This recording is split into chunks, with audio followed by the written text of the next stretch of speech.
Kelihatan dokter. Kelihatan ya, oke.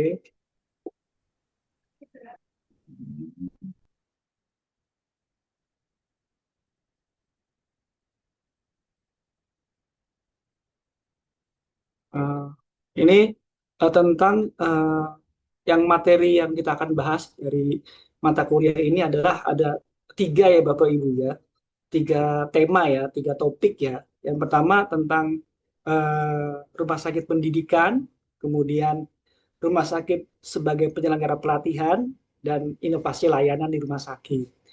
Dan memang ini eh, manajemen pelayanan khusus artinya dia itu pelayanan yang kita bahas ini adalah pelayanan di luar pelayanan pasien pada umumnya Bapak Ibu ya. Karena rumah sakit juga bisa mendiversifikasi ya. Jadi membuat pelayanan yang berbeda dari pelayanan pasien yang sudah ada. Baik, kita mulai. Yang pertama ini ada tiga mata bahasan materi. Ya, kita masuk ke manajemen rumah sakit dengan unggulan pendidikan ya Bapak Ibu ya. Jadi rumah sakit selain ada yang pendidikan juga ada yang non pendidikan ya Bapak Ibu ya. Mungkin di sini ada Bapak Ibu yang rumah sakitnya dengan pendidikan banyak ya. Ada beberapa dokter. Oke, ya. Jadi Bapak nanti eh, bisa ngasih memberi masukan ya atau tambahan nanti pada waktu pemaparan materi. Di sini kita lihat bahwa rumah sakit pendidikan itu juga bisa menjadi rumah sakit pendidikan yang berstandar internasional ya Bapak Ibu ya. Ini kami coba melihat contoh yang paling dikenal adalah Mayo Clinic ya. Eh, Mayo Clinic ternyata adalah rumah sakit yang juga pendidikan ya. Di situ juga ada residensi PPDS, ada juga dokter muda, tapi dia memiliki standar yang internasional ya Bapak Ibu ya. Dan juga di Singapore General Hospital juga ada merupakan rumah sakit pendidikan. Jadi stigma kalau misalkan rumah sakit pendidikan itu apa namanya rawan ya potensi berbahaya, ternyata ada juga rumah sakit pendidikan yang berstandar internasional ya Bapak Ibu ya. Nah di sini kita coba membandingkan ya untuk mengenai beberapa aspek dari rumah sakit pendidikan dan rumah sakit non pendidikan.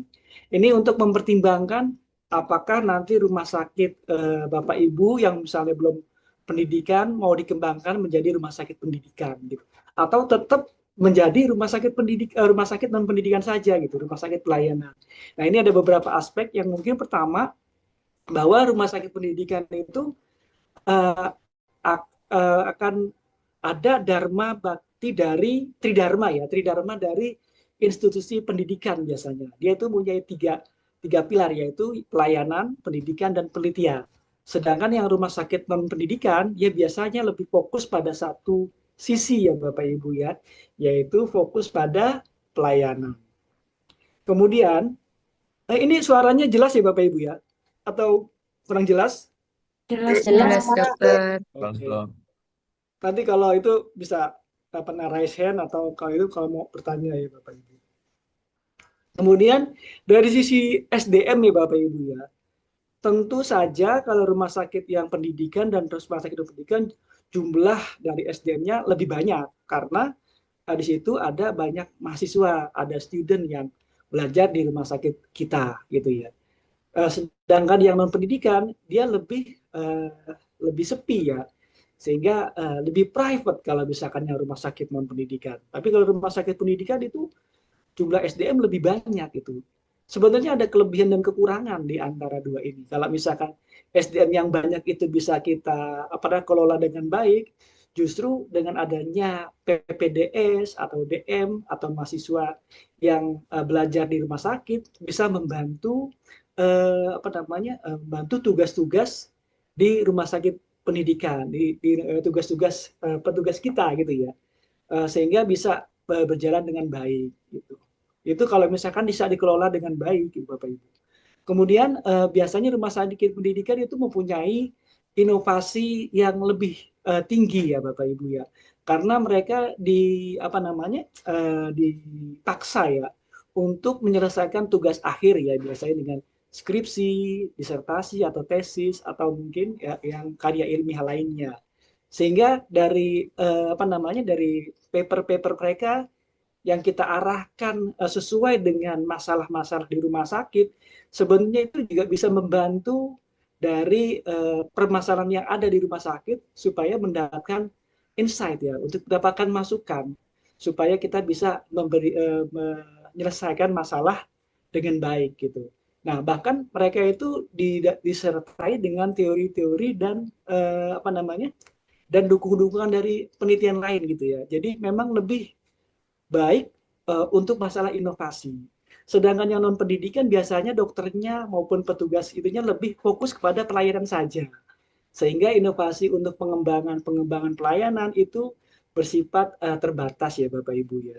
Kemudian untuk rumah sakit pendidikan biasanya untuk kasus-kasus yang susah gitu, yang sulit, biasanya karena banyaknya SDM gitu ya, dan dipaksa bahwa rumah sakit pendidikan itu harus memiliki supervisor atau yang lebih lengkap sehingga kompleksitas kasus bisa bisa diselesaikan gitu ya Bapak Ibu ya. Namun ada kejelekannya adalah kecepatan layanan bisa lebih lama karena dia harus melewati step-step yang sesuai dengan tahap-tahap dari pendidikan tersebut gitu ya. Sedangkan rumah sakit dan pendidikan biasanya lebih cepat gitu. Ya, ini ada beberapa aspek ya perbandingan apabila Bapak Ibu ingin mengembangkan rumah sakit saya akan menjadikan pendidikan atau rumah sakit tetap di stay di rumah sakit non pendidikan. Kemudian jika Bapak Ibu lebih mendalami, saya mau mengembangkan rumah sakit saya menjadi rumah sakit pendidikan, maka ada beberapa manfaat dan risiko ya yang akan diraih. Nah, salah satunya keuntungannya ya kasus kompleks tertangani, tapi resikonya lebih lambat dan dan di rumah sakit saya sendiri kebetulan kalau misalkan kasus kompleks itu memang lebih bisa tertangani, tapi dengan banyaknya jumlah DPJP, khususnya juga banyaknya obat, tindakan, ya itu akan menyebabkan lebih banyak budget ya, lebih banyak cost gitu Bapak Ibu ya. Sehingga biaya relatif lebih tinggi dibandingkan yang hanya beberapa DPJP saja. Kemudian tadi sama dengan dari SDM lebih menghasilkan tenaga kesehatan dari sisi penelitian. Nah, dari sisi manajemen itu kita punya brand ya Bapak Ibu ya. Biasanya memiliki brand yang baik gitu ya. Kalau yang rumah sakit pendidikan, contohnya rumah sakit di UNER, seperti itu kan rumah sakit di Sutomo, dan mereka tuh teaching hospital, tapi punya rumah sakit reputasi yang tinggi. Tapi juga ada juga yang non pendidikan reputasi pelayanannya juga bagus, seperti yang kita ketahui rumah sakit yang lebih ke private ya, lebih ke swasta, Bapak Ibu ya. Nah ini adapun manfaat dan risikonya. Walaupun ada risiko, kita bisa lakukan mitigasi risiko ya, jika Bapak Ibu uh, memutuskan untuk menjadi rumah sakit pendidikan gitu ya. Ini kalau ada yang mau bertanya bisa langsung ya Bapak Ibu ya.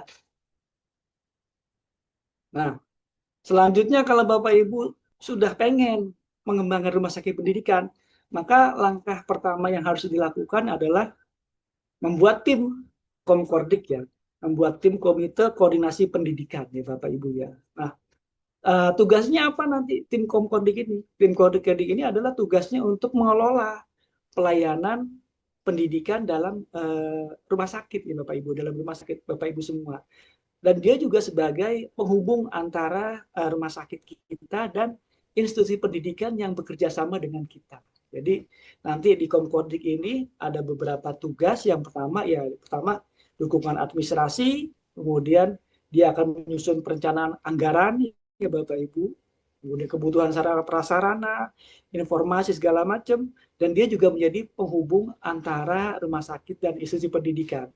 Jadi jika misalkan ada mau masuk gitu dari residen atau DM atau mahasiswa yang ingin masuk ke rumah sakit kita, nah ini melalui tim Komkordik ya Bapak Ibu. Nah ini yang pertama-tama ya yang kita lakukan adalah buat timnya dulu gitu, namanya tim koordinasi pendidikan. Nah, memang tim koordinasi ada beberapa level ya Bapak Ibu ya. Kalau misalkan dia itu di level rumah sakit yang utama ya disebut komite gitu. Tapi kalau misalkan yang di bawahnya mungkin hanya tim saja. Nah, di sini nanti alur-alur antara institusi pendidikan dan rumah sakit sendiri ya Bapak Ibu ya. Jadi nanti jalurnya atau channelnya adalah merupakan dari rumah sakit dari Komkordik ya. Nah, Komkordik ini sendiri terdiri atas beberapa ada dua apa namanya? Ada dua keanggotaan ya. Yang pertama memang anggotanya diwajibkan dari institusi pendidikan dan satu lagi adalah dari rumah sakit kita sendiri tentunya Bapak Ibu. Di sini nanti ada prosesnya. Nanti biasanya di rumah sakit itu yang punya kompodik dia mempunyai unit ya, unit pendidikan dan pelatihan ya, unit diklat gitu. Biasanya nanti komkordik itu akan bekerja sama dengan diklatnya. Jadi komkordik sebagai jembatan, kemudian untuk pelaksanaan di dalamnya dia akan berkoordinasi dengan bagian diklat untuk administratif, kemudian untuk orientasi apa namanya orientasi mahasiswa. Nah, juga nanti ada bagian keuangan untuk masalah biaya pendidikan. Nah, nanti untuk pelaksananya adalah tentu saja di unit terkecil ya, waktu di KSM ya, untuk dokter-dokter muda atau di instalasi-instalasi ya, Bapak Ibu. Nah, ini adalah beberapa persyaratan yang apa namanya yang untuk dilakukan eh, dari rumah sakit non pendidikan menuju rumah sakit pendidikan. Dia biasanya dilihat dulu antara jumlah dan variasi kasus ya Bapak Ibu ya. Tergantung dari apa namanya mahasiswa atau itu yang akan masuk ke kita. Biasanya kalau misalkan mahasiswa dari laboratorium maka akan dilihat variasi-variasi kasus laboratorium. Kalau misalkan DM atau PPDS juga akan dilihat variasi-variasi kasusnya. Ini ada beberapa ya Bapak Ibu ya. Ada cukup banyak di sini. Ada 9 item untuk memenuhi untuk persyaratan rumah sakit pendidikan. Nah, kalau sudah memasuki penuhi persyaratan, maka Bapak Ibu selanjutnya adalah membuat dokumennya, menyiapkan dokumennya untuk standar rumah sakit pendidikan. Ini untuk standar rumah sakit pendidikan itu ada 5 standar ya Bapak Ibu ya. Ada satu visi dan misi. Nanti di sini ada borang-borangnya seperti akreditasi. Di sini ada beberapa juga ada manajemen aspirasi, ada sumber daya manusia. Nah, lebih utamanya adalah supervisornya Bapak Ibu itu DPJP-nya. Jadi yang akan membimbing. Ini saya uh, tahan sebentar ya Bapak Ibu ya. Saya mendengarkan azan sebentar ya. Saya berhenti sebentar ya. Mohon izin. Nggih. Oke, bentar ya nanti. Karena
Baik, Bapak Ibu, mohon izin kita meneruskan kembali ya. Suara kedengaran Bapak Ibu ya? Kedengaran, dokter. Dengar Oke, dokter. oke, ya. Ya ini tadi sampai mana ya? Saya lupa. Standar rumah sakit Penetapan pendidikan. rumah sakit pendidikan tadi, Dok. Hmm, iya. Ini dari Bapak Ibu sekalian ada nggak yang mau dari rumah sakit sebelum non pendidikan mau mengembangkan rumah sakit pendidikan?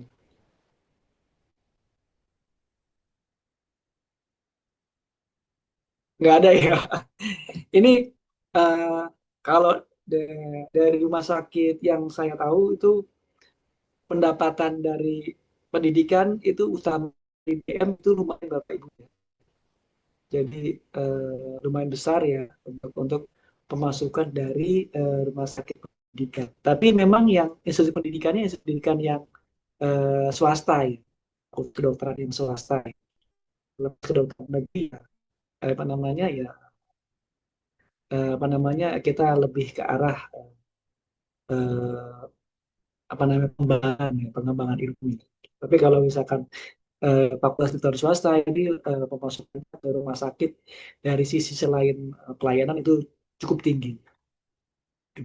Nah, kita kembali ya ini. Jadi kalau misalkan memang sudah kita berniat untuk mengembangkan layanan pendidikan, rumah sakit pendidikan, dan sudah memenuhi 9 syarat tersebut, maka nanti dari Komkodik akan mengkoordinasikan ya, mengkoordinasikan untuk memenuhi standar rumah sakit pendidikan.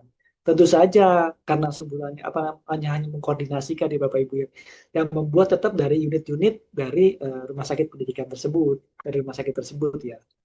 Gitu. Jadi ada beberapa ini nanti lebih yang pertama ini adalah disyaratkan bahwa rumah sakit tersebut harus punya MOU. Jadi harus ada MOU dengan institusi pendidikan, baik dari Fakultas Kedokteran ataupun fakultas kesehatan lainnya ya, fakultas keperawatan atau kesehatan lainnya. Nah, itu adalah awal langkah harus memiliki MOU ya. Di sini ada perjanjian kerjasama ya. Kemudian dia harus memiliki SDM yang kualifikasinya bisa mengajar ya Bapak Ibu. Nah, di situ nanti ada pelatihannya ya biasanya ada pelatihan pekerti atau pelatihan AA ya biasanya sebutan pelatihan AA untuk apa namanya untuk pendidikan gitu. Dan berikut juga ada program penelitian, jadi ada namanya pohon penelitian gitu. Persyaratannya ada pohon penelitian, kemudian ada pernyataan kesediaan dari pemilik ya, misalkan pemiliknya adalah yayasan atau PT atau kepala daerah misalnya. Yang sebenarnya menulis standar rumah sakit pendidikan yaitu standar rumah sakit pendidikan ada 5 ini Bapak Ibu. Nah, kemudian baru akan ditetapkan oleh keputusan menteri. Jadi ini ada syarat-syarat untuk menjadi suatu rumah sakit pendidikan. Nah, di sini dari Kemenkes yang terbaru yang 2025, jadi alur registrasinya itu lebih mudah ya Bapak Ibu ya. Tinggal Bapak Ibu dari sirs.kemkes.id nanti ada untuk yang pengajuan rumah sakit pendidikan penyelenggara utama. Di sini ada register user, validate user, dan ini sifatnya melalui aplikasi ya Bapak Ibu. Ya, kemudian mengupload dokumen-dokumen yang sesuai standar tadi atau persyaratan tadi, kemudian nanti akan diverifikasi oleh Kemenkes. Nanti jika sudah dinyatakan verifikasinya sudah bagus, sudah approve, kemudian akan dilakukan verifikasi lapangan, Bapak Ibu ya. Di sini sesuai dengan Kemenkes 2025. Jadi sekarang sudah pakai aplikasi. Kalau zaman dulu kan harus surat menyurat dan waktunya lebih lama, Bapak Ibu. Nah, ini ya karena aplikasi jadi waktunya lebih cepat. Kemudian ini alur pendapatannya, Bapak Ibu tadi bisa dilihat. Eh, Nah, kemudian di sini nanti eh, Bapak Ibu ada beberapa pilihan ya. Di sini ada rumah sakit yang utama ya, yang juga ada rumah sakit yang jejaring ya. Jadi ada namanya rumah sakit utama, ada rumah sakit satelit ya Bapak Ibu ya. Jadi kalau yang utama itu ya hampir seluruh proses pendidikan dilakukan di rumah sakit utama. Tapi ada beberapa yang mereka tuh agak sedikit kurang ya. Mungkin yang pertama biasanya dari jumlah kasusnya ya, jumlah kasus atau variasi kasus ya. Sehingga rumah sakit pendidikan utama perlu untuk menjalin kerjasama dengan rumah sakit pendidikan yang satelit ya Bapak Ibu ya. Nah itu di sana selain apa namanya selain kasusnya yang cukup banyak di rumah sakit satelit dan juga di situ ada dokter supervisornya ya. Jadi ada dokter supervisornya sehingga pendidikan ya bisa dilakukan di rumah sakit satelit gitu ya Bapak Ibu ya. Nanti eh, apa namanya bisa juga nanti pada mengajukan pendidikan satelit. Tapi kalau pendidikan satelit biasanya itu harus melalui rumah sakit pendidikan utama dulu gitu ya. Jadi eh, utama membutuhkan, kemudian akan dilakukan perjanjian kerjasama dengan institusi pendidikan. Jadi nanti ada beberapa tantangan, ada 4 tantangan ya biasanya. Ada 3 ya, ada institusi pendidikan, rumah sakit pendidikan utama, sama rumah sakit satelitnya itu, Bapak Ibu. Nah, ini di sini ada jumlah dan variasi, kemudian sarana dan prasarana ya. Jadi yang untuk membantu rumah sakit utama untuk menjalankan pendidikan yaitu untuk rumah sakit satelit. Ya. Nah, ini alur penatapan rumah sakit jejaring tadi. Nah, ini rumah sakit utama dan rumah sakit satelit. Jadi kalau Bapak Ibu ingin mengembangkan menjadi rumah sakit utama, ada batasannya Bapak Ibu ya. Jadi minimal 12 pelayanan medik spesialis ya dan 8 pelayanan medik spesialis untuk rumah sakit gigi dan mulut. Kemudian ada minimal 12 tempat tidur, ada 12 tempat rawat inap, dan untuk yang rumah sakit gigi ada 12 tempat tidur rawat inap, harus ada rawat inap, ya. Baru dapat disetelkan sebagai rumah sakit pendidikan yang utama, Bapak Ibu ya. Sedangkan untuk yang satelit biasanya lebih mudah ya, itunya apa namanya? Yang penting dia ada variasi kasus yang cukup, jumlah kunjungan cukup, kemudian ada supervisornya ya, ada DPJP-nya di situ ya, atau ada apa namanya eh, supervisor ya, supervisor yang bisa mengawasi adik-adik tenaga kesehatan lain gitu, bila ada di situ. Gitu. Nah, di sini ada beberapa rumah sakit pendidikan yang sudah di Jawa Timur yang cukup banyak ya Bapak Ibu ya, cukup banyak. Ini tahun 2024, nah, apalagi 2026 sekarang sudah justru lebih banyak ya Bapak Ibu ya.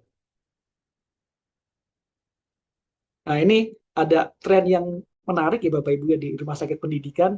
Jadi rumah sakit pendidikan itu ada namanya PPDS based hospital ya.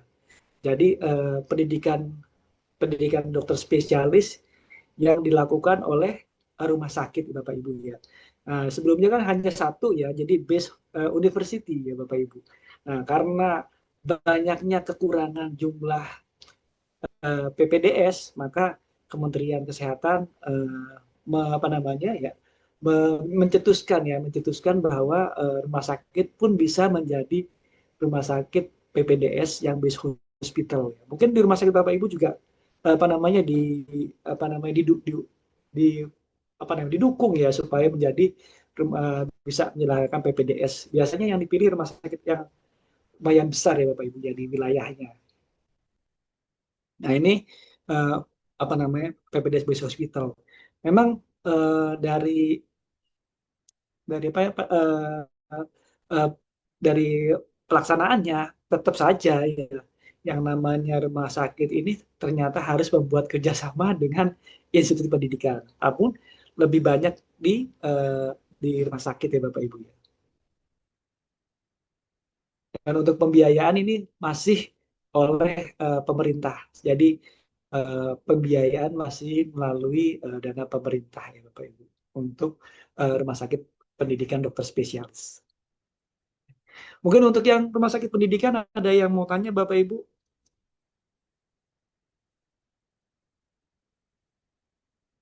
Nggak ada ya? Ya. Ya, tadi yang saya jelaskan tadi memang jika Bapak Ibu pelayanannya sudah rumah sakitnya sudah apa namanya sudah optimal sekali gitu ya untuk gedungnya, Terus untuk pasien sudah optimal sekali, oh saya mau mengembangkan kemana ya? Bisa coba rumah sakit pendidikan. Cuman memang ada apa namanya positif dan negatifnya ya. Ya kalau misalkan rumah sakit pendidikan itu akan lebih banyak jumlah SDM-nya di sana gitu ya. Eh, tapi bisa juga nanti di apa namanya difasilitasi dengan shift-shiftan gitu. Jadi nggak semua ngumpul di pagi gitu, nggak semua ngumpul di ini jadi sehingga dibuat shift sehingga nanti lebih tertata ya jumlah SDM-nya itu ya kurang lebih lah Bapak Ibu ya. Cuman memang yang yang kami rasakan di rumah sakit haji itu untuk pendapatan dari sisi pendidikan itu lumayan Bapak Ibu ya. Lumayan besar juga untuk ini sehingga bisa menjadi satu solusi untuk mengembangkan rumah sakit pendidikan. Nah, yang berikutnya kita masuk ke rumah sakit untuk penyelenggaraan pelatihan bidang kesehatan ya Bapak Ibu ya. Jadi eh, sekarang mungkin beberapa tahun terakhir ini ada suatu dari Kemenkes bahwa pelatihan itu harus terakreditasi ya Bapak Ibu ya. Jadi melalui pelatihan suatu pelataran sehat. Nah, sehingga di situ nanti ada SKP yang apa namanya terpusat ya dari Kemenkes. Nah, di situ nanti hanya bisa dilakukan oleh rumah sakit yang diakreditasi oleh Kemenkes ya, rumah sakit penyelenggaraan pelatihan bidang kesehatan. Sehingga apa namanya tempat-tempat pelatihan yang belum punya akreditasi maka diarahkan melalui rumah sakit penyelenggaraan pelatihan bidang kesehatan. Nah, eh, ini lumayan juga Bapak Ibu ya. Jadi pendapatan rumah sakit yang bisa didapatkan dari sisi non pelayanan ya Bapak Ibu ya. Maka ya selain dari pendidikan, ya juga ada tentang rumah sakit pelatihan bidang kesehatan. Nah, di sini ada beberapa manfaat ya ketika kita membuka rumah sakit sebagai penyelenggara pelatihan. Jadi eh, yang pertama kita bisa meningkatkan kompetensi SDM internal kita dulu yang pertama ya kayak yang utama ya sehingga kita apa namanya teman-teman dari petugas sudah mempunyai apa namanya mutu ya jika diklatnya bagus gitu sudah berkualitas sudah terakreditasi dan sudah proses baik maka diharapkan dari kualitas diklatnya itu akan menghasilkan SDM internal yang bermutu juga seperti itu. Nah, jika kita punya sendiri, maka pelatihan itu bisa lebih fit gitu, lebih sesuai dengan kebutuhan rumah sakit gitu ya. Nah, karena itu nanti dalam diklat nanti ada namanya TNA ya, Train Need Analysis ya. Jadi kebutuhan-kebutuhan untuk pelatihan-pelatihan eh, apa namanya yang akan dilakukan itu ya. Nah, biasanya ada memang yang bersifat eh, teknis, ada juga yang bersifat apa namanya untuk penunjang ya, penunjang seperti komunikasi efektif seperti itu ya. Tapi ada juga yang sifatnya lebih arah teknis medis, teknis keperawatan. Nah itu lebih sesuai dengan kebutuhan rumah sakit kalau misalkan kita punya uh, diklat sendiri. Kemudian kita juga bisa melatih lebih banyak kalau misalkan kita punya diklat yang bermutu itu dibandingin kita membiayai mereka keluar gitu ya satu orang dua orang dengan biaya banyak kita bisa melakukan pelatihan internal kita sendiri dengan yang berkualitas sehingga petugas-petugas kita bisa terupdate ya untuk apa namanya pelatihan-pelatihannya jadi terupdate keilmuannya seperti itu Bapak Ibu gitu untuk petugas-petugas kita dan kemudian akibat dari kompetensi yang naik itu akan meningkatkan mutu pelayanan kita gitu karena teman-teman sudah di apa namanya diupdate keilmuannya sehingga mereka juga bisa melakukan oh standar yang terkini itu seperti apa gitu ya apa namanya pengobatan-pengobatan ini atau metode-metode yang terbaru itu seperti apa sehingga bisa lebih update gitu ya dengan kondisi yang terkini ya harapannya bisa lebih efektif ya karena biasanya kalau sudah dilakukan metode pelatihan maka sudah uh, baik gitu ya sudah metodenya gitu ya.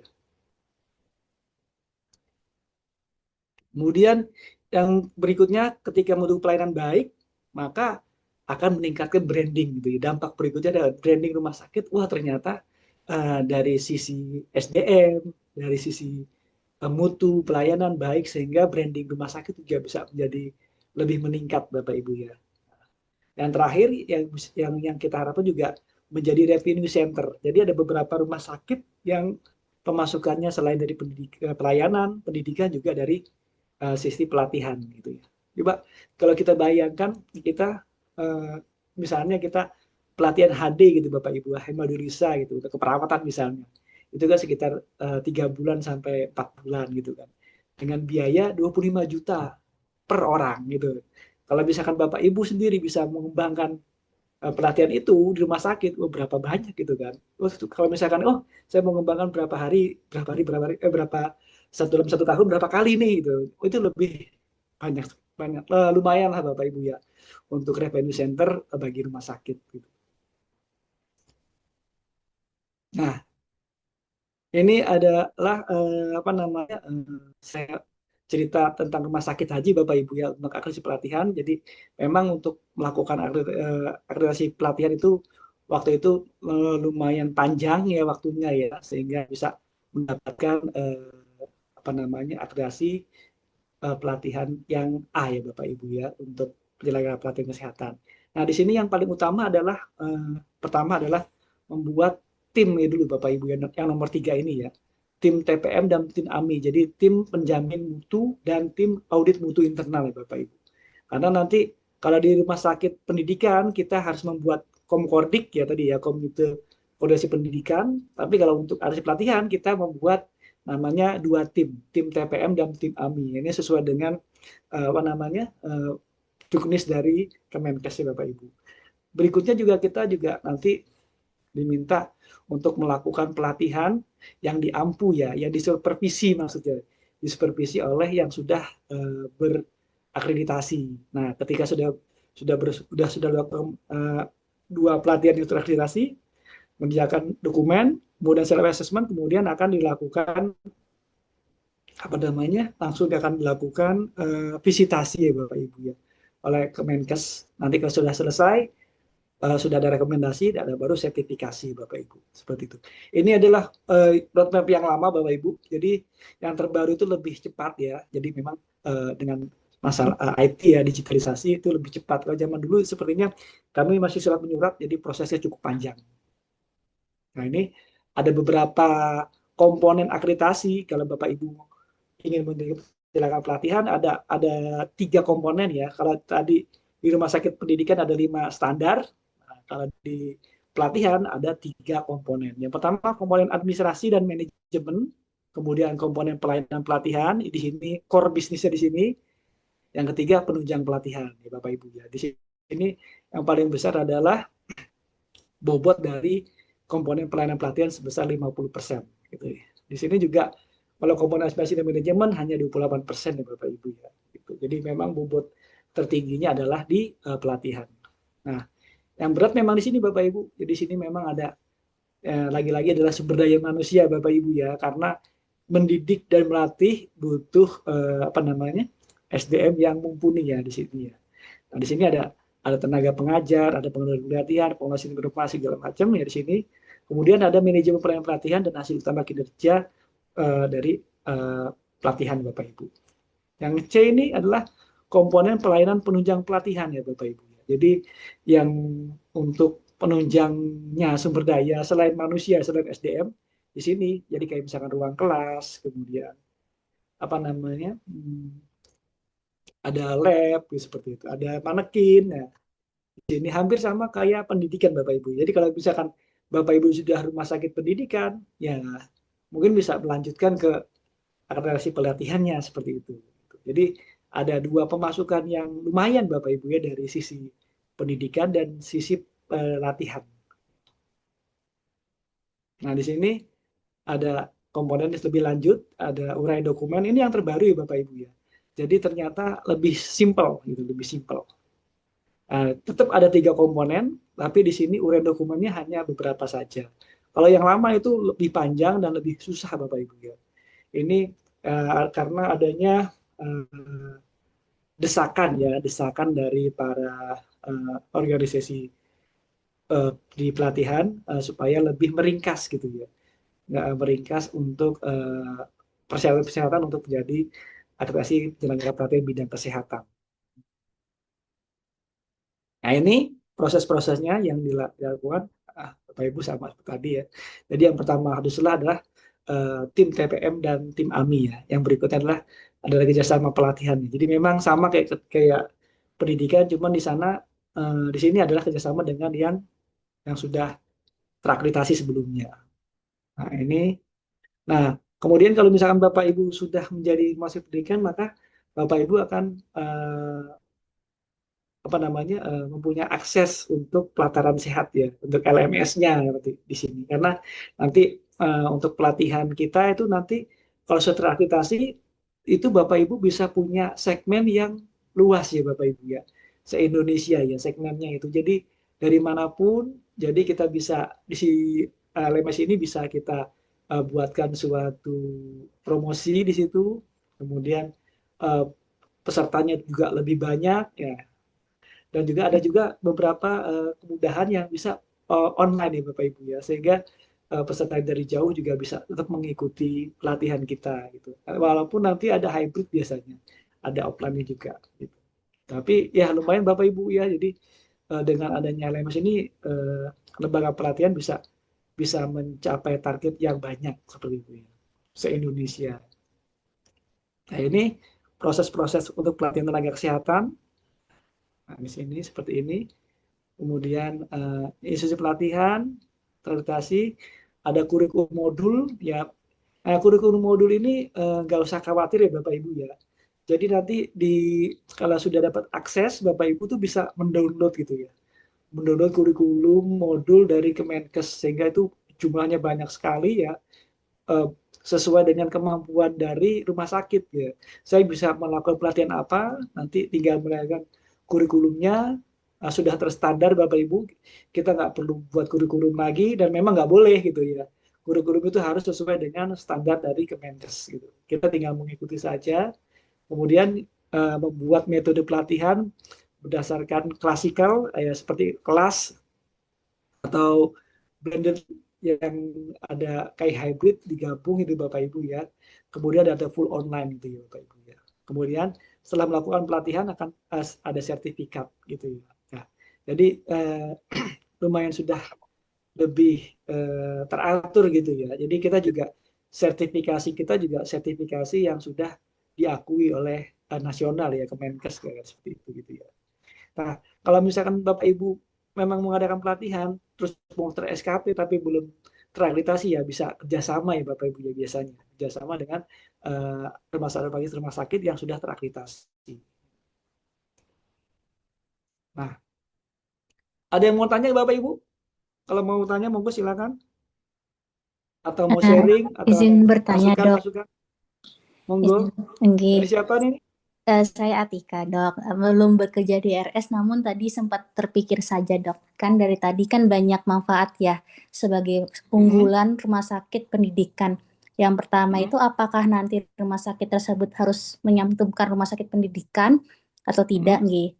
Nah, yang kedua itu bagaimana tanggung jawab rumah sakit terhadap anak didiknya? Apakah ada kewajiban rumah sakit untuk memberikan pasien, misalkan kalau untuk koas gigi misalkan ya, apakah itu ada kewajiban untuk memberikan pasien untuk requirement tersebut, ataukah ada yang lain? Yang ketiga, bagaimanakah pertanggungjawaban rumah sakit jikalau peserta didik itu melakukan malpraktik, Dok? Apakah tidak akan menyemarkan nama baik rumah sakit itu sendiri sebagai resiko rumah sakit pendidikan seperti itu? Mungkin 3 itu, Dok.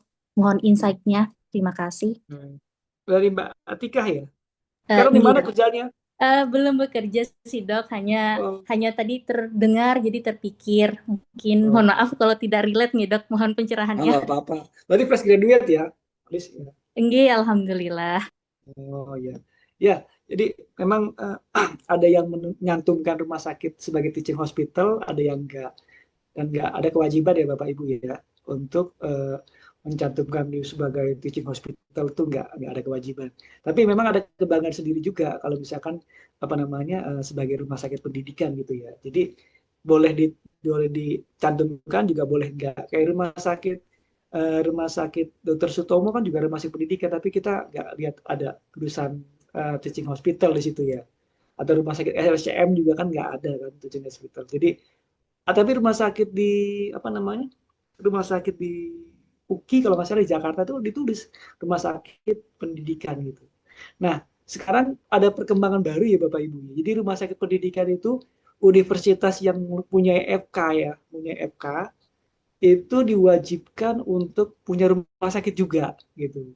Jadi institusi pendidikan yang sudah rumah sakit yang sudah bekerja sama lama gitu dengan yang apa namanya dengan sekarang yang FK disuruh bikin baru lagi, ya itu nanti kemungkinan nanti ada pergeseran nanti Bapak Ibu ya. Ketika rumah sakit dari kampus itu sudah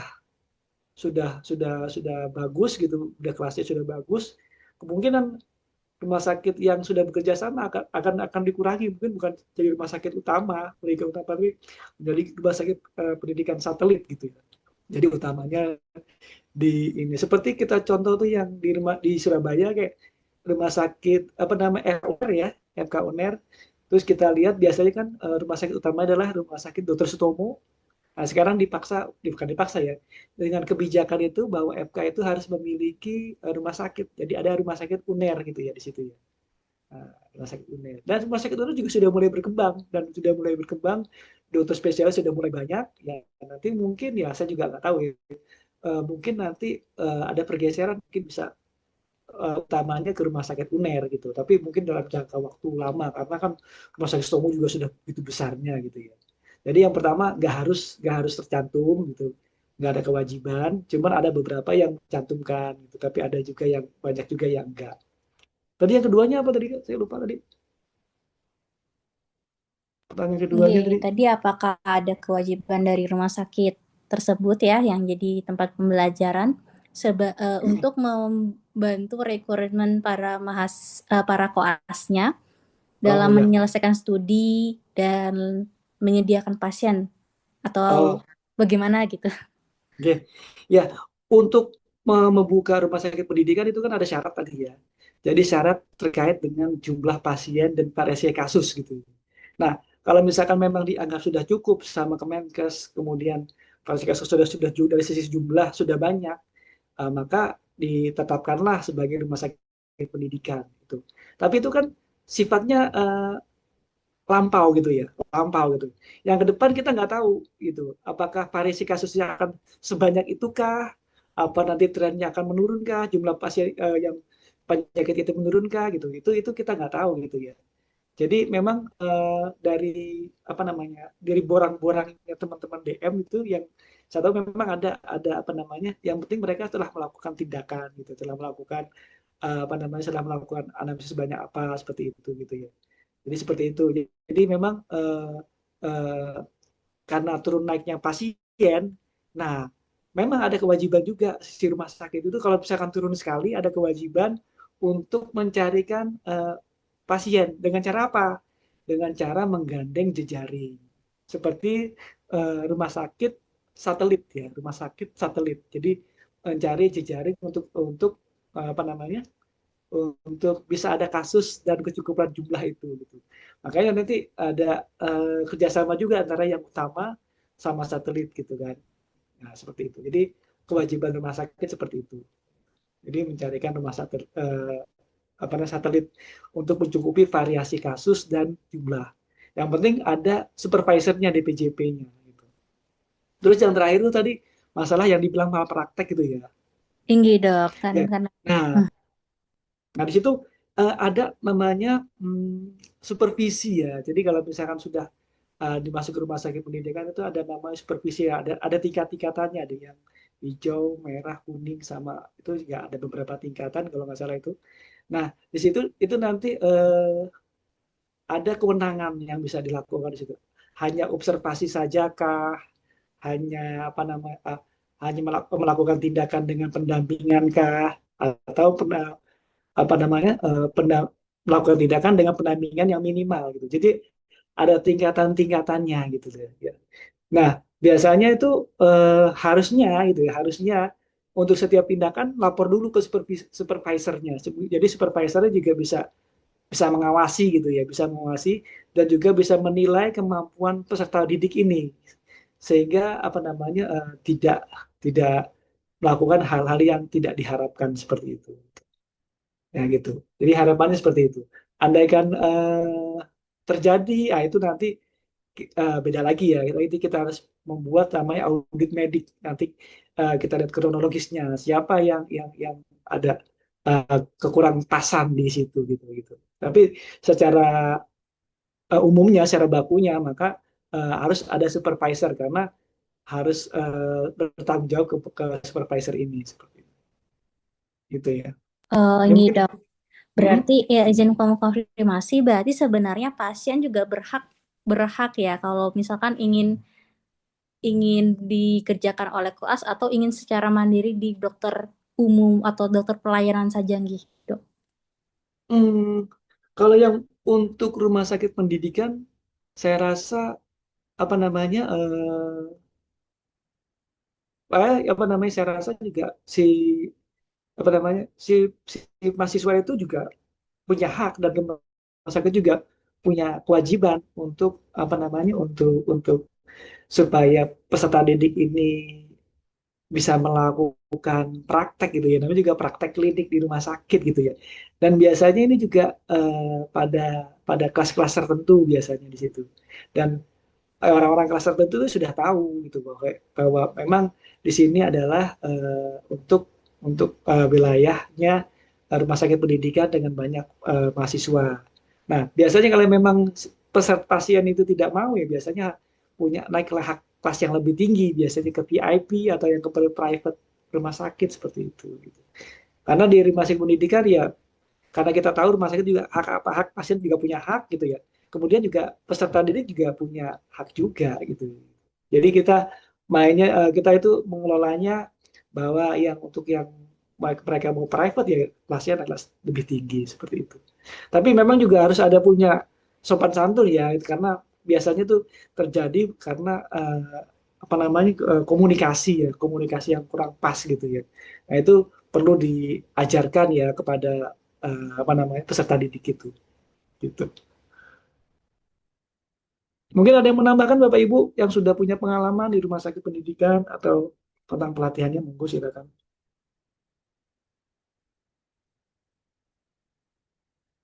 Tapi kalau nggak ada, lanjutin lagi ya, kita lanjutkan Izin ya. tanya, Dok. Oh, monggo silakan. Siapa dari Ya, dari mana? Arya, Dok. Oh Arya, Arya. Ini Ya, lagi di mana, Dokter Arya? sedang praktek, Dok. Oh, rumah sakit mana? Saya praktek pribadi, Dok. Tapi saya pagi ada di RSGM Nalausa, ada, Dok. Oh, mati gigi ya. Izin, Dok. Mati gigi. Iya, Oke. untuk sharing, Dok ya. Dulu untuk rumah sakit pendidikan di kedokteran gigi itu termasuk baru, Dok. Karena zaman saya kuliah, zaman Dokter Agus Bajuri kuliah, dan zaman Dokter Tantowi atau teman-teman yang di sini udah senior, Mhm. itu kami kuliah tidak di dalam mekanisme rumah sakit, Dok. Oh, Kami bagaimana? di kliniknya Fakultas Kedokteran Gigi. Namun karena regulasi pemerintah saat itu tahun 2004 Mhm. eh, bahwa dokter gigi lulusan klinik itu nanti ketika bekerja harus bekerja di strata yang lebih tinggi yaitu di rumah sakit. Pada klinik milik fakultas itu kan stratanya di bawah rumah sakit. Akhirnya diwajibkanlah semua fakultas kedokteran gigi harus memiliki rumah sakit. Berawal dari situlah pendidikan kedokteran gigi harus dilaksanakan di rumah sakit pendidikan, Dok. Berbeda dengan di FK, Dok. Rumah sakitnya ada dulu, RSPAL ada dulu, Dokter Sutomo ada dulu, Rumah Sakit Haji ada dulu, terus mahasiswa Koas UNER dititipkan di Sutomo, mahasiswa FKUHT dititipkan di RSPAL, mahasiswa mungkin dari UHT juga dititipkan di Rumah Sakit Haji, seperti itu, Dok. Jadi berbeda. Kami inisiasinya malah dari fakultas, Dok, baru membuat rumah sakit. Oh gitu ya. Dari Ya, kiri dulu ya. ya. Jadi DPJP-nya adalah dosen semua, Dok. Hmm. DPJP-nya dosen semua yang kemudian menjadi dokter DPJP di rumah sakit tersebut. Nah, di sini memang jadi agak eh, mungkin ada keuntungan, ada kerugiannya, Dok ya. Kalau Hmm. rumah sakit dulu itu berarti kan memang rumah sakit yang sudah memiliki pelayanan kepada masyarakat umum sehingga pasiennya itu sudah ada dulu, Dok. Kalau Hmm. kami ini kan rumah sakit yang mungkin sama juga di rumah sakit UNER ya. Bu Elita dulu mungkin membangunnya juga mesti berlahan, tapi kok sekarang sudah luar biasa rumah sakit UNER. Pasiennya Hmm. udah karena dokter-dokter yang di Sutomo ditarik, ya, ayo kamu punya aku kembali ke rumahmu, jangan di sana, jangan di gitu. Nah, tapi kalau di kedokteran gigi itu tantangan, Dok. Tapi regulasi terus berkembang, Dok.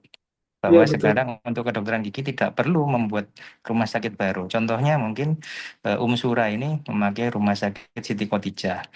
Kemudian mungkin Universitas Ciputra FKG-nya memakai rumah sakit Suwandi, tempatnya Ibu Tere, Dokter Tere di Suwandi. Jadi sekarang ini regulasinya terus berubah sehingga kalau ada rumah sakit yang mau menerima mahasiswa koasis itu dimungkinkan, Dok. Jadi ya inilah, Dok, dinamika program pendidikan kedokteran gigi. Yang mau saya tanyakan adalah tentang perhitungan unit cost, Dok. Kalau miliknya fakultas ini unit cost-nya agak repot, Dok. Walah, kamu kan dosenku, ini loh anak didikmu, agak gitu, Dok. Jadi nggak bisa strict. Kalau dokter kan anak UNER kalau mau koas di tempatku rumah sakit haji per anak ayo bayar sekian. Jadi litbangnya bisa terus berkembang, Dok, seperti yang dokter sampaikan. Terus pertanyaan kedua saya, dokter, bagaimana mengembangkan training centernya itu, Dok? Training center rumah sakit haji itu terkenal, Dok. Semua orang kalau bikin acara awal-awal dulu kalau nggak pakai rumah sakit haji, pakai punyanya RSPAL gitu ya, Dok ya. Jadi kayaknya banyak sudah keuntungan yang didapatkan di situ, Dok. Yang terakhir tentang penelitian transaksional, gimana implementasinya di rumah sakit haji, Dok? Penelitian transaksional. Terima kasih, Dok. Banyak ya jawabannya, pertanyaan ada 3 juga ya. Saya sampai lupa ya, Mas. Yang pertama yang pendidikan tadi ya memang banyak berubah ya untuk kebijakan katakan mungkin dari pemerintah mencari bentuk ya, jadi nyari bentuk banyak perubahan ya seperti itu ya, gitu ya. Terus yang kedua tadi pelatihan kalau nggak salah tadi ya. Terima kasih sharingnya Dr. Arya ya, tadi sudah disampaikan.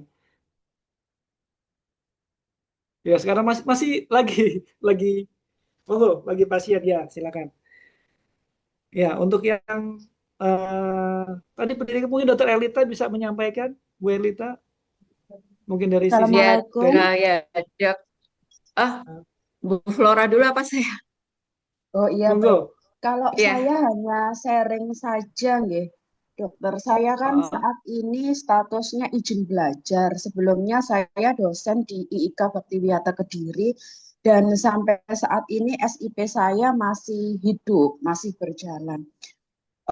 Sebetulnya sih di saat saya mengajar itu sebetulnya ya happy, cuman saya merasa ya di sana itu terlalu banyak fungsi yang double-double gitu, dokter. Jadi saya itu bekerja mulai mengajar D3 karena mereka ada D3, kemudian S1 itu kebanyakan kita lakukan melalui daring, juga tatap muka, praktikum S1, dan saya juga jaga di RSGM, kebetulan saya ditempatkan di bedah mulut.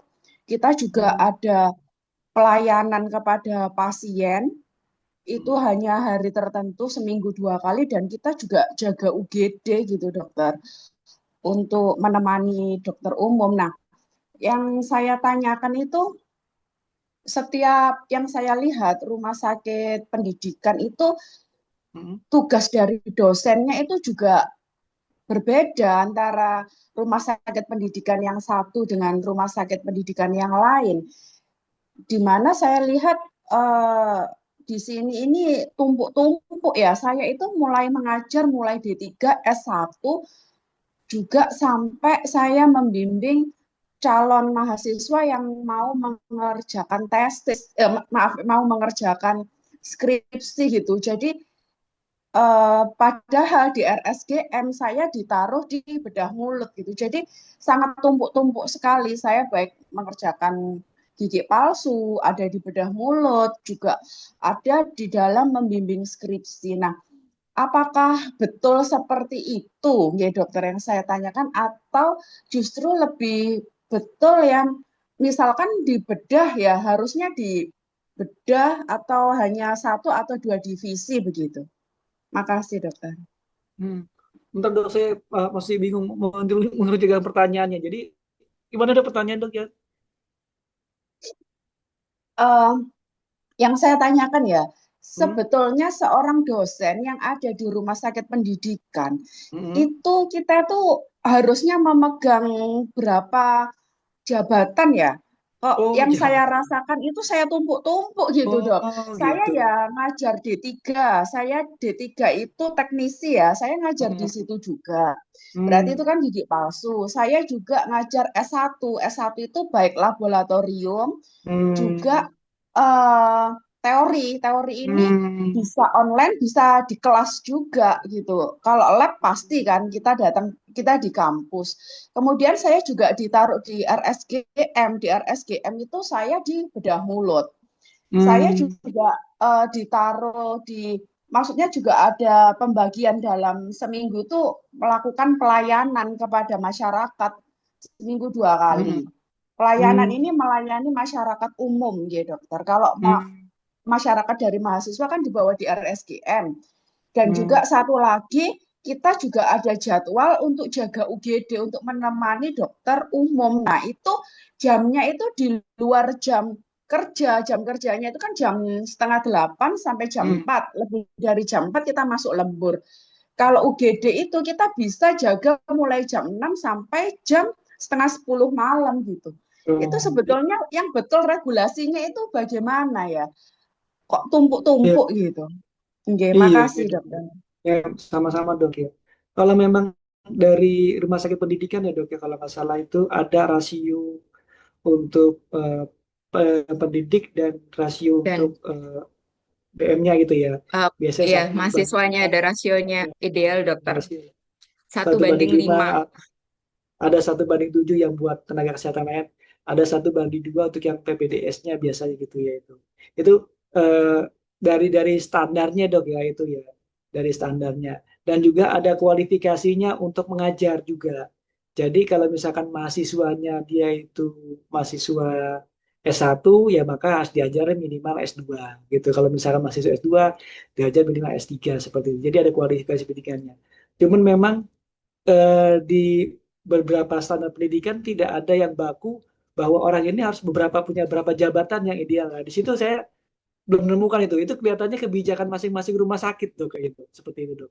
Cuman kalau yang buat pendidikan seperti itu, jadi memang ada standarnya, ada itu. Cuman kalau misalkan dari sisi kepegawaian, ya dari peraturannya kita punya apa namanya, biasanya waktu kerja itu 8 jam ya.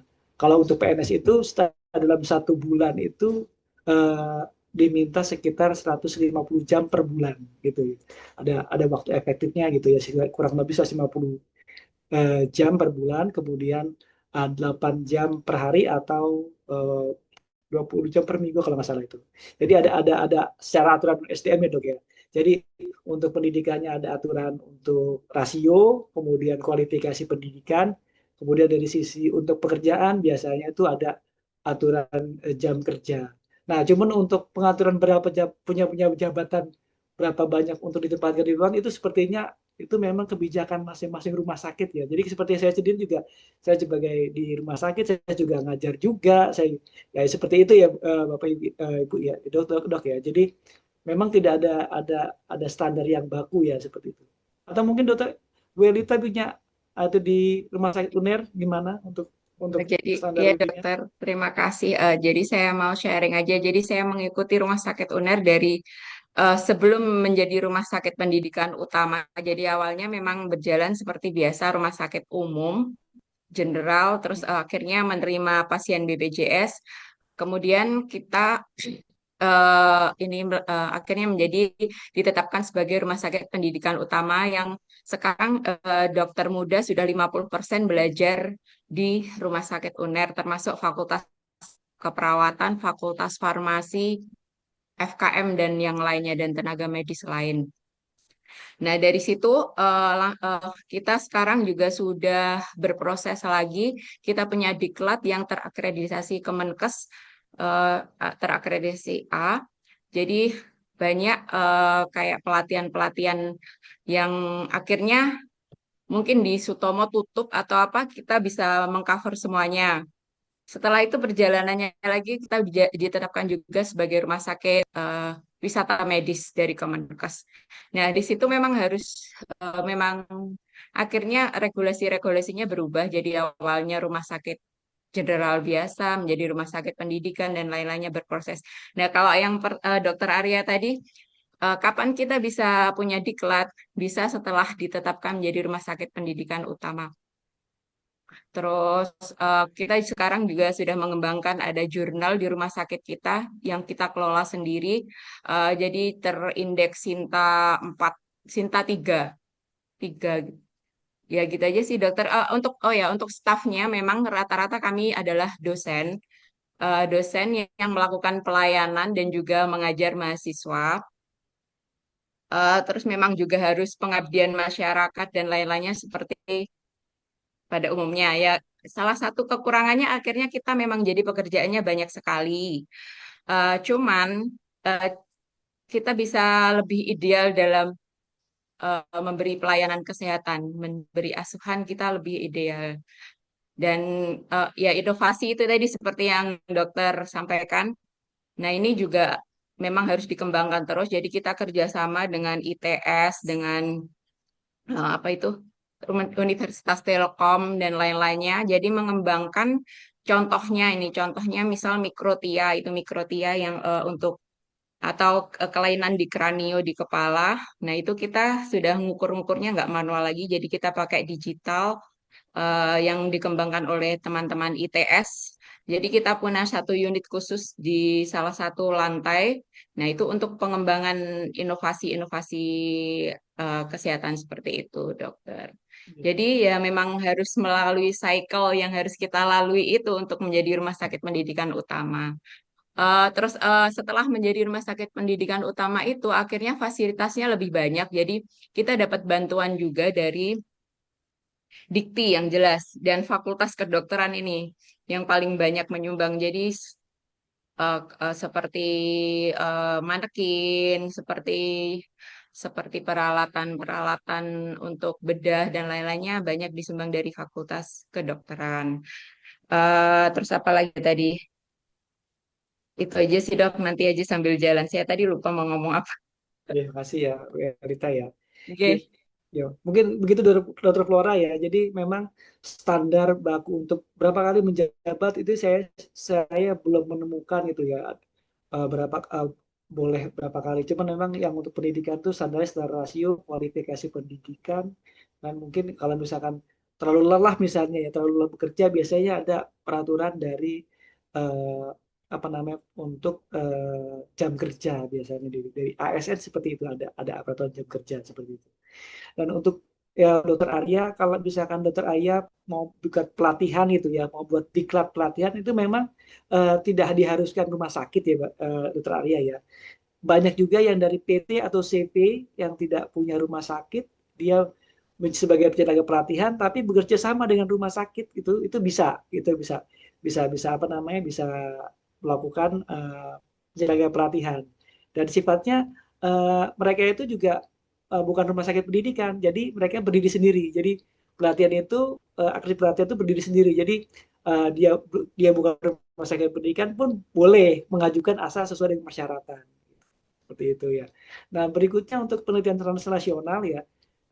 Jadi pelatihan tadi di rumah sakit haji ya, yang sama juga di rumah sakit UNER juga, apa namanya, asalkan eh, punya badan hukum, punya CV atau PT atau punya rumah sakit ya, sudah sesuai dengan persyaratan, bisa mengajukan untuk akreditasi pelatihan.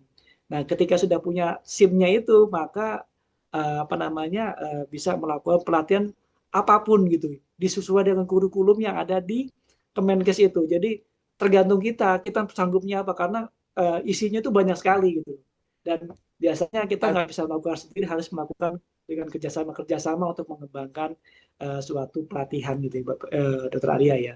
Kemudian yang penelitian transnasional ya, kita dimulai dengan apa namanya, ada timnya dulu tadi Bapak Ibu ya. Jadi semuanya itu pasti ada pergerakan, ada timnya dulu. Jadi kita membuat tim apa namanya itu, di rumah sakit kami itu ada tim untuk penelitian tuh apa namanya, saya lupa ya.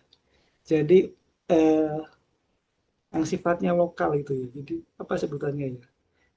Mungkin ada yang lain tahu yang untuk tim penelitiannya itu Lain ada tim sebutan khusus ini gitu ya. komite ini dok, apa sih lupa. apa ya namanya itu ya, saya lupa. Ya adalah tim-tim khusus itu di rumah sakit itu ya. Jadi timnya itu eh, apa namanya, ada peraturan dari Kemenkes juga mengacu situ. Kemudian kami mengembangkan penelitiannya harus kerjasama, Dokter Arya. Nanti saya jelaskan ya di yang berikutnya tentang layanan unggulan inovasi ya. Jadi kita membuat suatu inovasi bekerja sama dengan ITS dan itu masuk ke apa namanya ya, masuk ke dalam Permentan mendapatkan sertifikat outstanding gitu ya, outstanding untuk penelitian itu. Mungkin seperti itu ya. Ini kami lanjutkan dulu ya, kuliahnya ya. Jadi ini Terima tentang kasih Dokter Ahmad penjelasannya. sama-sama ya. Nah ini sini kalau misalkan sudah jadi rumah sakit pelatihan dengan akreditasi bisa masuk, ada apa namanya akses untuk LMS Nakes terintegrasi ya Bapak Ibu ya. Di sini apa namanya secara strukturnya ya, arsitektur aplikasinya. Jadi banyak sekali modul-modul di aplikasi tersebut ya Bapak Ibu ya. Jadi untuk kita modul belajar juga ada, terus juga untuk akreditasi juga ada. Jadi semuanya kita tinggal download aja dari sana ya. Bahkan eh, ada apa namanya ada buku pembelajaran ya. Biasanya ada beberapa selain kurikulum juga ada buku pembelajaran. Jadi kita nggak usah capek-capek. Jadi kita download aja, kita sesuaikan dengan yang ada di modul tersebut. Tinggal kita mencari teman-teman SDM untuk bisa melatih ya, karena memang SDM-nya itu juga ada persyaratan ya Bapak Ibu ya, selain dia mumpuni dari segi kompetensi, dari segi apa namanya pendidikan, kemudian dari segi apa namanya pelatihan-pelatihan yang pernah dilakukan di SD tersebut, pembicara tersebut, juga dia harus punya pelatihan untuk apa namanya untuk pendidik ya, atau melatih ya, biasanya ada TOT-nya atau mungkin ada untuk pendidikan ada AA-nya, ada pekertinya gitu ya. Untuk atau ada clinical instructor untuk melatih atau mendidik seperti itu. Nah, ini sekarang kita masuk tadi sudah selesai untuk pelatihan. Jadi Bapak Ibu, pendidikan dan pelatihan itu eh, aspek lainnya dari pelayanan di rumah sakit yang bisa dilakukan. Dan itu juga bisa menambahkan income buat rumah sakit. Memang dari sisi jumlah persentase ya kalah lah dengan pelayanan-pelayanan masih masih cukup tinggi ya Bapak Ibu ya. Cuman ada side-side lain yang bisa diambil ya, seperti tadi jika kalau kita mengelola SDM yang sedikit, dengan kita membuka apa namanya pendidikan, kita punya banyak SDM yang bisa kita, yang jika kita kelola dengan baik ya akan baik, tapi kalau misalkan kita nggak kelola dengan baik nanti akan malah crowded gitu ya. Jadi eh, balik lagi kepada kepengelolaan setelah jadi rumah sakit pendidikan, itu perlu dikelola dengan baik gitu. Juga ada potensi-potensi yang apa namanya kepuasan pelanggan ya, itu perlu apa namanya pengelolaan lebih lanjut seperti itu ya, supaya tidak terjadi apa namanya keluhan-keluhan dari pasien. Nah, yang berikutnya adalah inovasi rumah sakit ya Bapak Ibu ya. Jadi di sini ada beberapa definisi apa sih yang disebut inovasi gitu. Ada yang menyebutkan bahwa inovasi itu memang baru ya Bapak Ibu. Jadi benar-benar baru gitu ya. Jadi sesuatu yang baru gitu ya. Atau juga bisa juga kita mendefinisikan bahwa perspektif adalah baru itu baru di rumah sakit kita. Sedangkan di rumah sakit lain sudah ada, cuman kita mau bikin apa namanya supaya di rumah sakit kita jadi ada, itu juga suatu baru ya Bapak Ibu. Jadi baru di lingkup rumah sakit kita, bukan lingkup di luas gitu ya. Atau memang benar-benar baru yang lain belum ada, itu kan sangat sulit sekali ya Bapak Ibu ya. Kemudian inovasi juga bisa bernilai ekonomi ya, memiliki value, memiliki nilai tambah gitu ya bagi uh, yang apa namanya sudah pelayanan yang yang ada sekarang, kita bikinkan secara inovasi, bisa efisiensi, lebih mudah, lebih cepat, sehingga nilai ekonominya, cost-nya menjadi lebih turun gitu ya. Sehingga net untuk pendapatan itu bisa jadi lebih tinggi. Atau juga kita bisa memberikan nilai tambah gitu ya, nilai tambah value yang lebih gitu ya dari sisi apa namanya manfaat kepada pasien tentunya ya. Gitu. Nah, itu yang disebut inovasi. Jadi banyak sekali macam-macam definisi inovasi ya. Ini tergantung dari kita gitu ya, dari kita. Wah, kita menganggapnya apa, inovasi cukup di skup rumah sakit kita kah? Apakah cukup di rumah sakit luas gitu ya? Gitu. Karena misalnya pelayanan belum pernah dilakukan gitu, pelayanan yang di rumah sakit belum pernah dilakukan, kita lakukan di rumah sakit itu juga termasuk inovasi di skup rumah sakit kita. Nah, di sini ada beberapa jenis ya Bapak Ibu ya. Jadi jenis untuk inovasi, ada inovasi yang sifatnya produk, tadi hasil akhir biasanya produk itu ya. Yang bisa dijual gitu. Jadi apa namanya? Seperti robotik gitu kan. Bisa layanan telemedicine. Di sini contohnya juga ada layanan one day surgery. Jadi berupa produk gitu ya Bapak Ibu ya. Atau juga bisa berupa proses gitu ya. Jadi proses yang dilakukan untuk pasien, untuk mempermudah proses pasien. Jadi memakai sistem antrian online, digitalisasi rekam medis untuk petugas supaya memudahkan menginput gitu kan, atau mungkin clinical pathway sudah ada standar gitu. Jadi ada yang produk, ada yang proses, ada juga yang inovasi bersifat organisasi ya. Jadi untuk apa namanya punya tim-tim sendiri untuk multidisiplin, untuk apa namanya untuk menangani kasus tertentu gitu seperti itu. Jadi ada inovasi organisasi, yang terakhir ada inovasi pemasaran yang sifatnya uh, untuk menjangkau pasien lebih banyak gitu ya Bapak Ibu ya. Ini seperti branding layanan unggulan, juga paket medical check up, paket medical layanan itu seperti itu Bapak Ibu, karena uh, pasiennya lebih suka paket-paket gitu ya. Jadi kalau misalkan sebenarnya layanan kita ini tarifnya per satu gimana ininya, kan nggak jelas harganya ya. Tapi kalau sudah dalam paket itu memberikan kejelasan bagi pasien. Jadi pasien sudah tahu, oh saya untuk pakai behel misalnya harganya sekian sampai terus apa namanya berapa kali dilakukan. Jadi sudah mereka sudah nggak pusing lagi, wah ada tambahan. Tapi kalau nggak ada paket, wah ini berapa kali ya untuk melakukan ini, seperti itu dari Bapak Ibu. Jadi memang inovasi-inovasi di pemasaran. Nah, di sini ada 3D inovasi cycle ya Bapak Ibu ya, di sini ya secara mudah. Jadi inovasi itu ada suatu siklus ya jadi Bapak Ibu ya.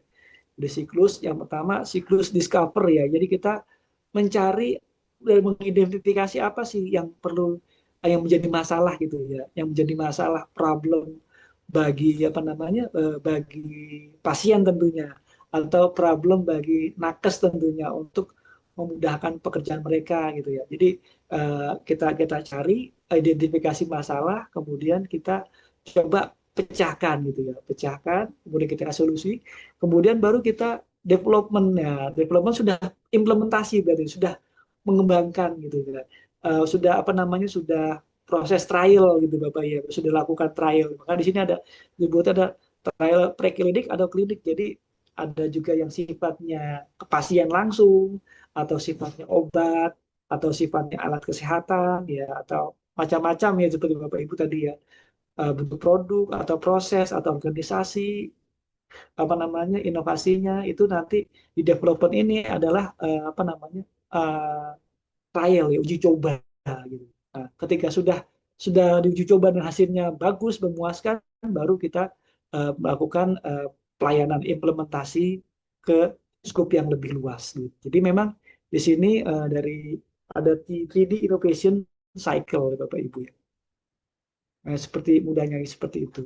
Jadi memang kalau misalkan kita pecah lebih dalam lagi ya, mungkin sama kayak metode ilmiah ya Bapak Ibu. Jadi ada apa namanya masalah, isu masalahnya apa, kemudian kita apa namanya identifikasi masalahnya apa, kemudian kita persempit lagi ya.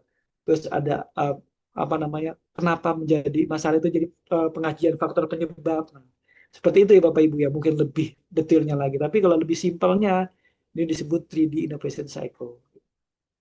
Nah, ini contoh inovasi yang di rumah sakit haji ini mungkin sifatnya karena rumah sakit haji rumah sakit pemerintah ya. Jadi kami inovasinya sesuai dari Kemenpan RB ya. Jadi kita di pemerintah itu ada inovasi pelayanan publik, dan kita sudah beberapa kali alhamdulillah mendapatkan piagam penghargaan. Dan yang terakhir ini yang apa ini yang 2025 kemarin kita mendapatkan Outstanding Public Service Innovation.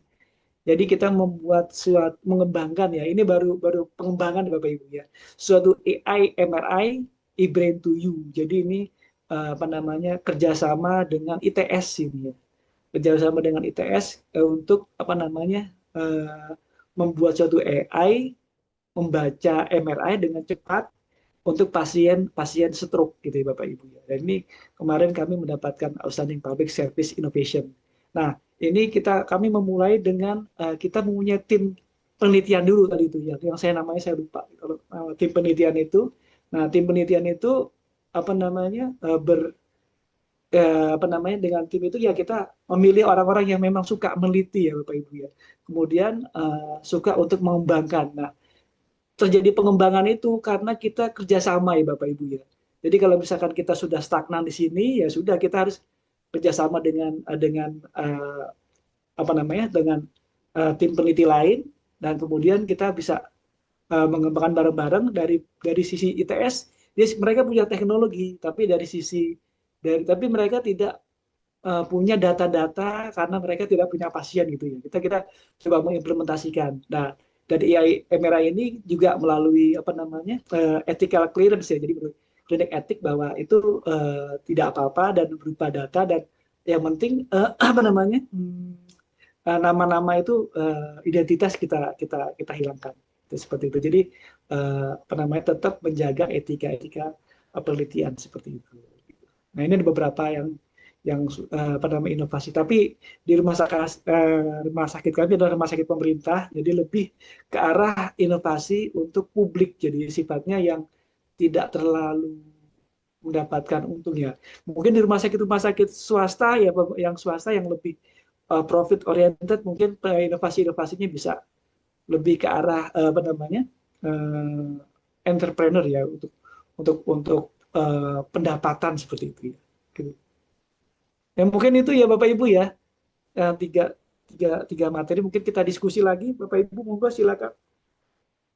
Ada yang mau bertanya atau mau itu silakan.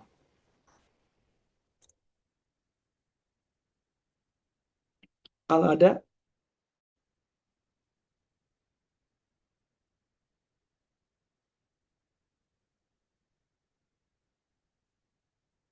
nggak ada. Apa suara itu dengar apa nggak dengar? Jangan-jangan mati suaranya. Terdengar dokter.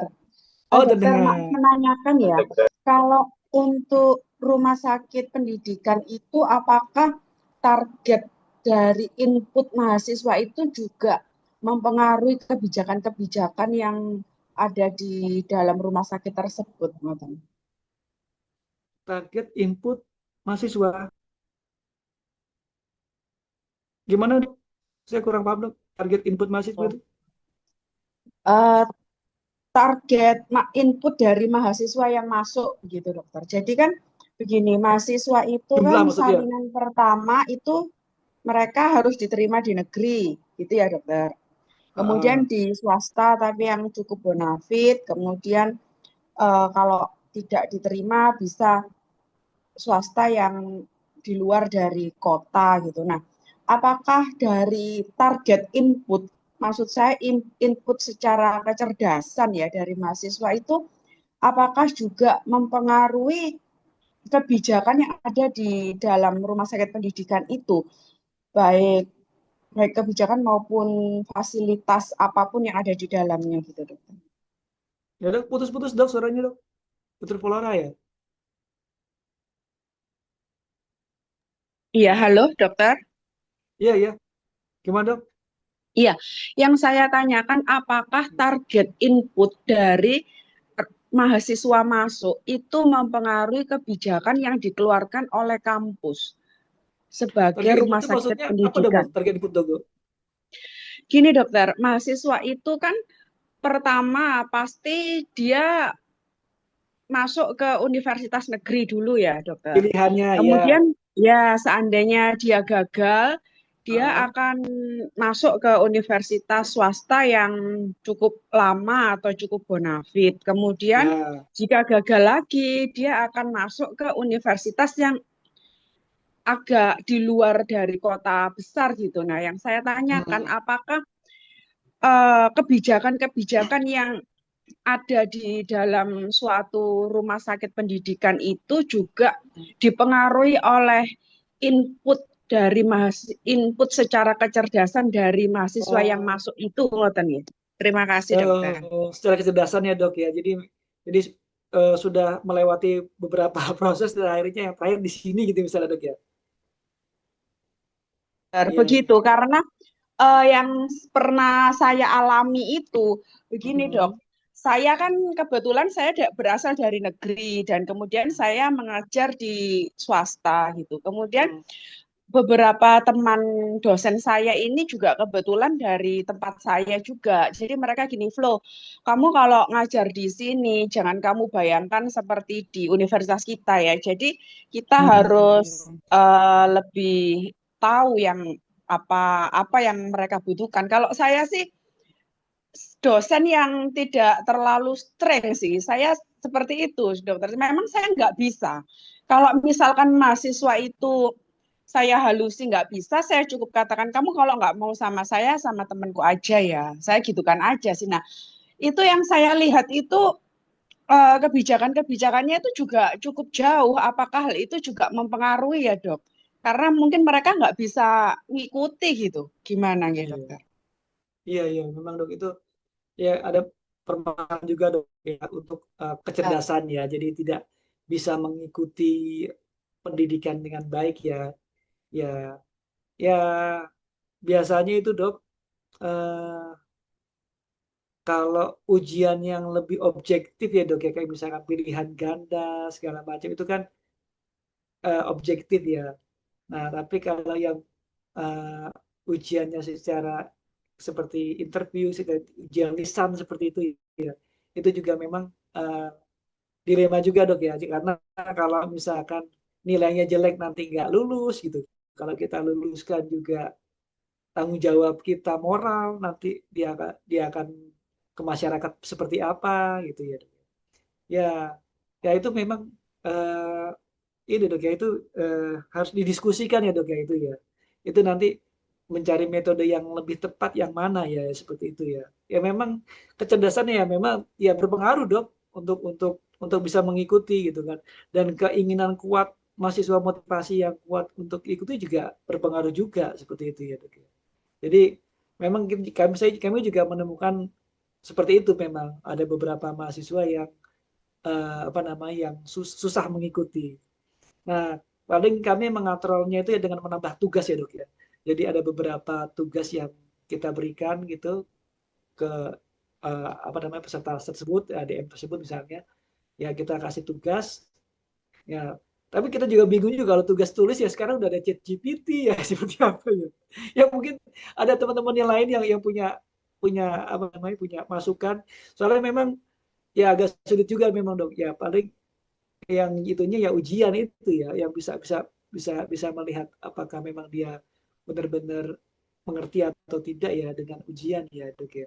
Cuman kalau ujiannya jelek ya kita dilema sebagai dosen ya apa kita tidak luluskan ya apa namanya ya kasihan kita luluskan nanti dia ke masyarakat nanti seperti apa ya.